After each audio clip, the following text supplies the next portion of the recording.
de agosto, sejam muito bem-vindos ao Plano Anual de Leitura da Bíblia com Rosânia e Lana. Hoje nós vamos ler Lamentações de Jeremias, do capítulo 1 ao capítulo 3. Vamos lá? Lamentações. Como está abandonada Jerusalém, a cidade que antes vivia cheia de gente. Ela era respeitada no mundo inteiro, mas agora parece uma viúva. A rainha entre as nações, hoje não passa de uma escrava. Ela chora a noite inteira, as lágrimas correm pelo seu rosto. Dos seus antigos amigos, não ficou nenhum para consolar. Todos eles a traíram e agora são inimigos dela. O povo de Judá foi levado para longe da sua pátria e sofre como escravo em trabalhos forçados. Eles moram em outros países e não têm descanso. Estão cercados pelos seus perseguidores e não podem escapar. As estradas que levam a Sião estão tristes, pois não há ninguém que vá por elas para as festas religiosas. As moças que cantavam no templo estão aflitas, e os sacerdotes vivem gemendo. A cidade sofre amargamente, e não há gente para se reunir nas suas praças. Os seus inimigos a dominam, e para eles tudo vai bem. É que o Senhor Deus fez Jerusalém sofrer, por causa dos muitos pecados dos seus moradores. Os seus filhos foram presos pelos inimigos e levados para longe da sua pátria. A beleza de Jerusalém é coisa do passado. As suas autoridades são como corços, que estão fracos de fome e fogem sem forças dos caçadores. Nestes dias de tristeza e aflição, Jerusalém lembra de todas as riquezas que teve no passado. Ela se recorda de que ninguém veio ajudá-la quando caiu em poder dos inimigos, que zombaram dela na sua queda. Ela perdeu a honra, está nua e todos a desprezam. Ela vive gemendo e esconde o rosto envergonhada. Jerusalém se tornou impura por haver pecado gravemente. Era fácil ver a mancha do seu pecado. Jerusalém não pensou no que poderia acontecer. Ela caiu de modo terrível e não tem quem a console. Os seus inimigos venceram e ela pede que o Senhor tenha misericórdia. Os inimigos levaram embora todas as suas riquezas. O povo viu os pagãos entrarem no templo, coisas que Deus o proibiu de fazer. O povo de Jerusalém anda gemendo, procurando o que comer. Eles trocaram as suas riquezas por alimentos, para poder continuar a viver. A cidade diz: ó Senhor, olha para mim e vê a minha desgraça. Aos que vão passando, Jerusalém diz: olhem para mim, será que existe uma dor igual à minha? No dia em que ficou irado, o Senhor me castigou com esta aflição. Lá de cima, Deus enviou um fogo que queima dentro de mim. Ele me armou uma armadilha e me jogou no chão. Depois, me abandonou num sofrimento que não tem mais fim. Ele tomou nota dos meus pecados, amarrou-os todos juntos, pendurou-os no meu pescoço, e o peso deles acabou com a minha força. O Senhor me entregou aos meus inimigos, e eu não fui capaz de resistir. O Senhor fez pouco dos meus melhores soldados. Ele mandou um exército para destruir os meus moços e esmagou o meu povo santo, como se esmaga as uvas para fazer vinho. Tudo isso me faz chorar e deixa os meus olhos cheios de lágrimas. Não há ninguém que me console, ninguém que me anime. Os inimigos me derrotaram e o meu povo ficou no meio de ruínas. Eu estendo as mãos, mas ninguém quer me ajudar. De todos os lados, o Senhor mandou inimigos contra mim, e eles me tratam como se eu fosse uma coisa nojenta. Mas o Senhor é justo e me castigou, pois eu me revoltei contra os seus mandamentos. Todos os povos escutem, vejam a minha dor. As minhas moças e os meus moços foram levados para longe como prisioneiros. Pedi ajuda aos meus aliados, mas eles me traíram. Os sacerdotes e as autoridades morreram nas minhas ruas, enquanto procuravam comida para poder continuar a viver. Vê, ó Senhor, a minha aflição, estou profundamente perturbada. A dor aperta o meu coração. Quando penso que me revoltei contra ti, há assassinato nas ruas, e até dentro das casas há mortes. Ó Deus, ouve os meus gemidos, pois não há ninguém que me console. Todos os meus inimigos sabem da minha desgraça e ficam contentes porque tu me fizeste sofrer. Faze com que venha o dia que me prometestes, para que os meus inimigos sofram tanto quanto eu. Condena-os por causa de todas as suas maldades. Castiga-os como castigastes por causa dos meus pecados. Eu não paro de gemer e o meu coração está doente. Capítulo 2. Deus castiga Jerusalém. Quando ficou irado, o Senhor cobriu Jerusalém de escuridão.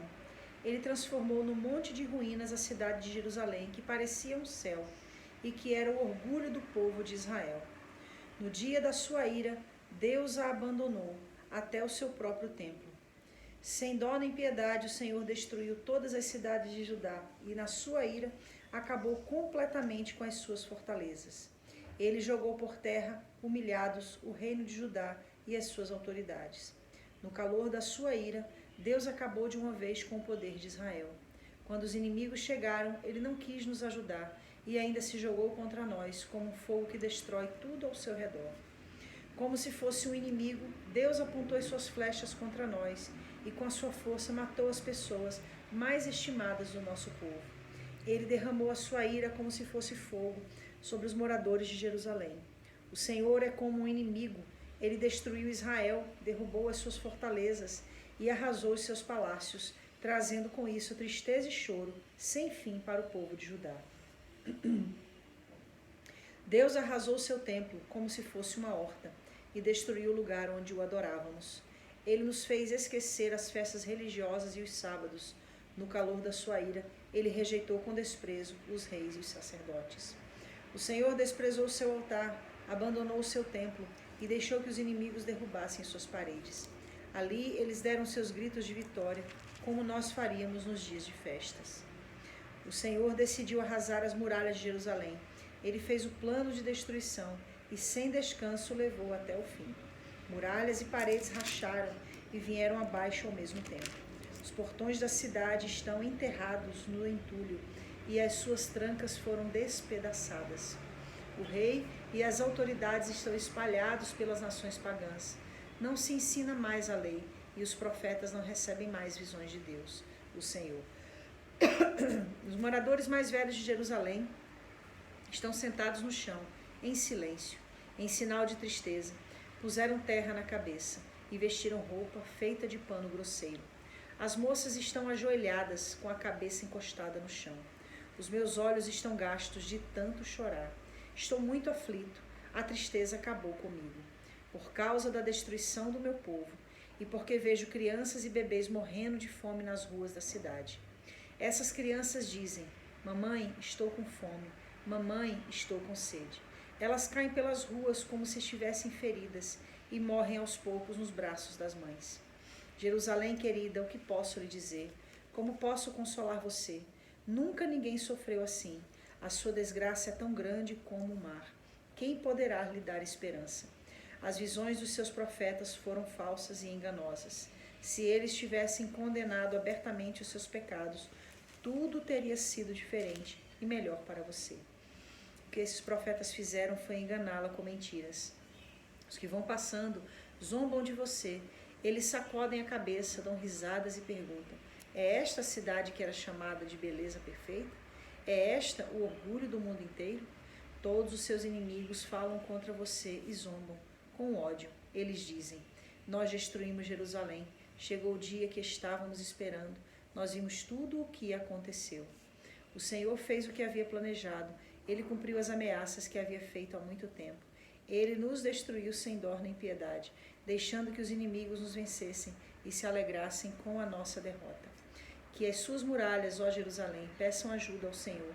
Que as suas lágrimas corram dia e noite como um rio. Não descanse, chore sem parar. Levante-se várias vezes de noite para clamar, pedindo ajuda ao Senhor. Derrame o coração na presença dele e peça pela vida dos seus filhos que morrem de fome nas esquinas das ruas. Olha, ó Senhor Deus, e pensa: alguma vez trataste alguém assim?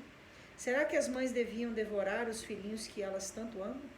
Será que os profetas e sacerdotes deviam ser assassinados no próprio templo? Há mortos, tanto jovens como velhos, largados nas ruas. Os meus moços e as minhas moças foram mortos à espada. No dia em que ficastes irado, tu, ó Senhor Deus, os mataste sem dó nem piedade. Fizeste chegar de todos os lados os meus terríveis inimigos, que vieram como se fosse para uma festa religiosa. Ó Senhor, no dia em que ficastes irado, ninguém escapou. ninguém ficou vivo. Os inimigos destruíram os meus filhos, que criei com tanto amor. Castigo, arrependimento e esperança. Eu sou aquele que sabe o que é sofrer os golpes da ira de Deus. Ele me levou para a escuridão e me fez andar por caminhos sem luz. Com a sua mão me bateu muitas vezes o dia inteiro. Deus fez envelhecer a minha carne e a minha pele e quebrou os meus ossos. Em volta de mim ele construiu um muro de sofrimento e amargura. Ele me fez morar na escuridão, como se eu estivesse morto há muito tempo. Deus me amarrou com pesadas correntes. Estou na prisão e não posso escapar. Grito pedindo socorro, mas ele não quer ouvir a minha oração. Não posso seguir em frente, pois com grandes blocos de pedra ele fechou o meu caminho. Deus tem sido para mim como um leão de tocaia, como um urso pronto para atacar. Ele me afastou do caminho, me fez em pedaços e depois me abandonou. Ele armou seu arco e fez de mim o alvo das suas flechas. As flechas atiradas por Deus entraram fundo na minha carne. O dia inteiro as pessoas riem de mim. Elas zombam de mim nas suas canções. Deus me encheu de comidas amargas e me fez beber fel, até eu não poder mais. Ele esfregou meu rosto no chão e quebrou os meus dentes nas pedras. Já não sei mais o que é paz e esqueci o que é felicidade.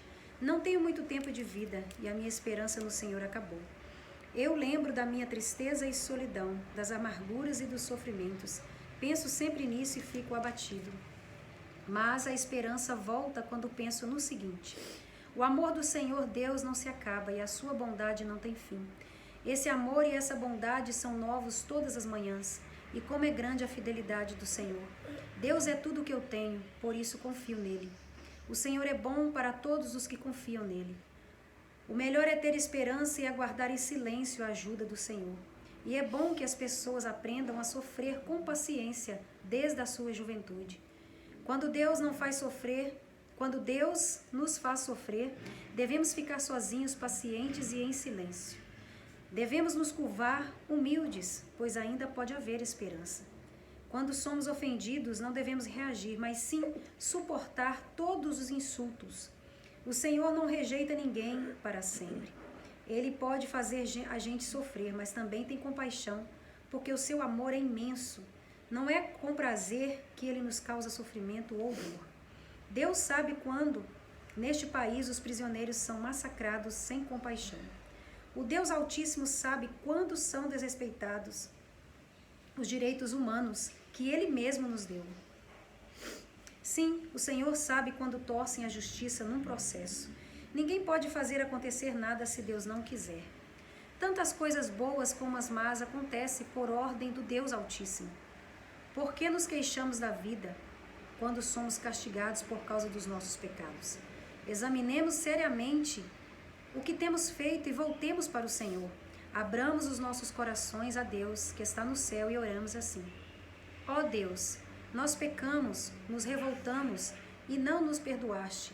Tu ficaste irado conosco, nos perseguistes, nos mataste sem dó nem piedade. Tu te cercaste de nuvens para que as nossas orações não chegassem a ti. Fizeste com que as nações olhassem para nós como se fôssemos um monte de lixo e refugos. Somos insultados por todos os nossos inimigos. Temos vivido no meio do medo, perigos, desgraças e destruição. Dos meus olhos correm rio de lágrimas por causa da destruição do meu povo. Sem parar, os meus olhos vão derramar lágrimas, até que o Senhor olhe lá do céu e nos veja. O meu coração sofre muito quando penso no que vi acontecer com as mulheres da minha cidade. Os meus inimigos, que não tinham razão para me odiar, me caçaram como se eu fosse um passarinho. Eles me jogaram vivo num poço e o taparam com uma pedra. A água subiu acima da minha cabeça e eu pensei: estou perdido.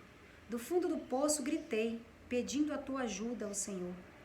Roguei que me escutastes e tu ouvistes o meu grito. No dia em que te chamei, chegastes perto de mim e dissestes: não tenha medo. Ó Senhor, tu viestes me socorrer e salvastes a minha vida. Julga meu favor, ó Senhor, pois conheces as injustiças que tenho sofrido. Tu sabes como os meus inimigos são vingativos e conheces os planos que fazem contra mim. Ó Senhor Deus, tu ouvistes os seus insultos e conheces todos os seus planos. Tu sabes que o dia inteiro falam contra mim e planejam me prejudicar. Tu vês que, em todos os momentos, eles zombam de mim. Ó Senhor, dá-lhes o que merecem. Castiga-os pelo que têm feito. Amaldiçoa-os e faze com que eles caiam no desespero. Persegue-os na tua ira, ó Senhor, e acaba com eles aqui na terra. Que coisa fantástica, né? Coisa forte. O livro de Lamentações, ele tem tanto ensinamento. Esses 3 versículos esses 3 capítulos que a gente leu, já vem com uma instrução tão poderosa da parte de Deus. Eu guardei aqui uma palavra que ele falou, olha, no capítulo 3, versículo 38. Tanto as coisas boas como as más acontecem por ordem do Deus Altíssimo. Eu amo essa compreensão, esse entendimento, sabe? Que leva a gente a esse domínio total de Deus na nossa vida, a esse entendimento que é Deus quem nos abençoa, como é Deus também que permite a gente passar por dificuldades, por apertos. E é óbvio que dentro desse contexto que a gente leu de Lamentações, esses 3 capítulos, a gente tem aí um mapeamento, né? Ou seja, o porquê que o povo estava passando por tudo aquilo. Então, Jeremias fala assim, ó, no capítulo 1, versículo 14, ele tomou nota dos meus pecados, amarrou-os todos juntos, pendurou-os no meu pescoço, e o peso deles acabou com as minhas forças. O Senhor me entregou aos meus inimigos, e não fui capaz de resistir. Ele está falando, obviamente, de Jerusalém. Então, ele está trazendo essa compreensão de que o pecado trouxe para Jerusalém esse castigo da parte de Deus. E é muito interessante que a linguagem traz essa consciência que é indispensável a todo aquele que serve a Deus acerca do poder destrutivo do pecado. Olha no capítulo 1, versículo 1, o que ele diz? Como está abandonada Jerusalém, a cidade que antes vivia cheia de gente. Ela era respeitada no mundo inteiro, mas agora parece uma viúva. A rainha entre as nações hoje não passa de uma escrava. Ou seja, pecado, né? Por causa do pecado, a nação perdeu o seu poderio, a nação perdeu a sua posição, a nação perdeu a sua legalidade de viver as bênçãos de Deus por causa do pecado. Então, para mim, isso aqui é muito forte. Ele fala no versículo 18, o que eu achei também fantástico. Mas o Senhor é justo e me castigou, pois eu me revoltei contra os seus mandamentos.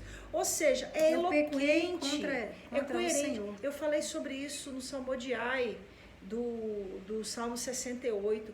Como é difícil hoje em dia você trazer as pessoas a essa compreensão. Que compreensão? É uma linha tênue.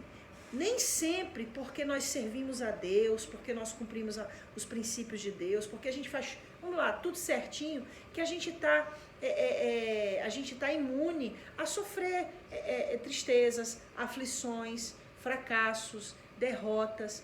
Só que a gente precisa ter a seguinte compreensão: eu estou com a minha vida no altar do Senhor, não existe em mim legalidade. Se eu estou passando por isso, Salmo 44, derrotados, mas confiantes em Deus. Eu preciso entender que nem sempre, porque eu estou servindo a Deus, eu estou imune às situações de adversidades que podem acontecer nesta vida. Jesus não disse que no mundo eu terei aflição? Então, isso é indiscutível. Mas aí onde que entra essa dificuldade que eu estou falando quanto à nossa geração? É porque às vezes a pessoa está fazendo tudo errado e não aceita a repreensão, não aceita passar pelo que passa, e muitas vezes não tem esse entendimento. Mas o Senhor é justo e me castigou porque eu me revoltei contra os seus mandamentos. Então, é exatamente o entendimento que eu tive aqui no 18, eu até anotei aqui agora, podendo perder a linha aqui. Mas o Senhor é justo e me castigou, pois eu me revoltei contra os seus mandamentos. Aqui existe um reconhecimento de justiça de Deus ao aplicar o sofrimento em prol do aprendizado da obediência. Fechou. Aí vem aqui no 21, né? O Deus ouve os meus gemidos, pois não há ninguém que me console, todos os meus inimigos sabem da minha desgraça. Os seus próprios pecados, essa é a sua desgraça. Sim. A desgraça de Jerusalém foi seus próprios pecados. pecados. O maior inimigo de Jerusalém sempre foi, né, os seus próprios pecados. Sim. Então eu fiz essas anotações Muito aqui bom. porque trouxe para mim, abriu minha mente, né, nesse sentido de que, aí eu fui anotando também o 4 de Lamentações, né, Deus derrama sua ira contra os pecados de Jerusalém. Quer dizer, não é contra Aonde Jerusalém, tá é no versículo 4 do capítulo 2. Então, quando Deus, esse reconhecimento aqui, logo no primeiro versículo, aí vai para o 18 aqui, a gente fecha entendendo isso, sabe? Que, na verdade, o derramar da ira de Deus era contra as ações, os pecados, né? Era um juízo contra o Então, pecado. quando a gente lê assim de cara, no literal, você entende totalmente assim, pô, como Deus, né, dureza de Deus, mas na verdade não é a dureza de Deus, é a ira de Deus contra as atitudes que destruíram Jerusalém, né? Então, Jerusalém está chorando, está se lamentando pelo juízo de Deus sobre os atos que ela mesma cometeu. Sim. E Jeremias entra aqui como profeta, né, se lamentando e tentando mostrar essa necessidade de reconhecer de uma vez por todas que Deus é bom, né? Que o castigo de Deus era contra os pecados, contra as decisões, contra as atitudes de Jerusalém. Ele fala aqui no capítulo 2, versículo 1: ele transformou num monte de ruínas a cidade de Jerusalém, que parecia um céu e que era o orgulho do povo de Israel. No dia da sua ira, Deus abandonou até o seu próprio templo. Ou seja, não tem nem cerimonialismo que Deus aceite em pecado. Já trazendo para esse contexto, realmente, porque o pecado realmente é o grande inimigo da presença de Deus na vida de qualquer nação. Olha o versículo 6. Deus arrasou o seu templo como se fosse uma horta e destruiu o lugar onde o adoravam. Só que adorava a Deus, adorava Baal, adorava a Quemos, adorava a Rimon, a Dagon. Ou seja, não é contra a cidade amada de Deus, não é contra o projeto de Deus, que sempre existiu e sempre vai existir para ele, no caso, trazendo para nós. Não é contra esse projeto chamado Rosânia, chamado Nanda, chamado Beltrano Ciclano. É contra as atitudes que o projeto de Deus, que possam ser contrário ao projeto de Deus, contrário à minha existência, o pecado. Exatamente. Eu achei muito lindo também, eu fui notando, né, porque realmente aqui minha mente abriu muito. Olha o versículo 22 do capítulo 1. Condena-os por causa de todas as suas maldades, castiga-os como me castigaste por causa dos meus pecados. No capítulo 2, versículo 14, a visão dos seus profetas foram falsas e enganosas, se eles tivessem condenado abertamente seus pecados. Aí eu coloquei aqui, né, os pecados de Jerusalém encobrem a percepção do poder da obediência a Deus. Ou seja, a percepção dos próprios profetas em Jerusalém. Os pecados deles cobriram a percepção do plano de Deus para a cidade de Jerusalém. Ou seja, trazendo para o nosso contexto, os pecados encobrem a visão daquilo que Deus tem para nós. É muito forte mesmo. Uau. Que palavra poderosa. Muito, muito, muito. Realmente saltaram assim nos meus olhos. Essa leitura de hoje não muda só a nossa vida, estabelece a nossa eternidade. Até amanhã, em Lamentações 4 e 5, encerrando os livros de Jeremias.